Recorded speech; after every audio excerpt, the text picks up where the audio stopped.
जब एक माँ अपने मृत बच्चे को जीवित करवाने आई। बहुत समय पहले की बात है। श्रावस्ती नगर में किसा गौतमी नाम की एक गरीब पर बहुत प्रेम करने वाली माँ रहती थी। उसका एक छोटा सा बेटा था। उसकी दुनिया, उसकी सांस, उसकी जिंदगी। एक दिन अचानक बच्चा बीमार पड़ा और उसकी मृत्यु हो गई। माँ ये सच स्वीकार ही नहीं कर पाई। उसने बच्चे को गोद में उठाया और गांव-गांव घूमने लगी। मेरा बेटा सो गया है, कोई इसे जगा दो, कोई दवा दे दो। लोग उसे समझाते रहे, पर माँ का मन टूट चुका था। बुद्ध के पास पहुंचना।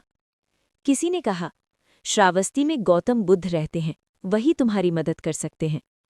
आशा की अंतिम किरण लेकर किसा गौतमी बुद्ध के पास पहुंची और रोते हुए बोली, भगवान, मेरे बच्चे को जीवित कर दीजिए।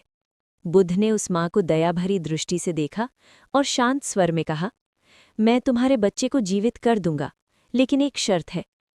तुम मुझे एक ऐसे घर से सरसों के दाने लाकर दो जहां कभी किसी की मृत्यु ना हुई हो। सत्य का बोध। किसा गौतमी तुरंत दौड़ पड़ी। पहला घर, वहां किसी पिता की मृत्यु हो चुकी थी। दूसरा घर, माँ चल बसी थी। तीसरा घर, बेटा, बेटी, पति, कोई ना कोई गया हुआ था। पूरा शहर छान लिया, पर एक भी ऐसा घर नहीं मिला जहां मृत्यु ना आई हो। तब उस माँ को पहली बार एहसास हुआ, दुख सिर्फ मेरा नहीं है, मृत्यु तो इस संसार का सत्य है। ज्ञान और मुक्ति। किसा गौतमी बुद्ध के पास लौट आई। उसकी आंखों में आंसू थे, पर मन शांत था। बुद्ध ने कहा, जो जन्म लेता है उसकी मृत्यु निश्चित है। जो इस सत्य को समझ लेता है वही सच्ची शांति पाता है। किसा गौतमी ने अपने अंतिम बच्चे का अंतिम संस्कार किया और बुद्ध की शरण में भिक्षुणी बन गई। उसका दुख ज्ञान में बदल चुका था।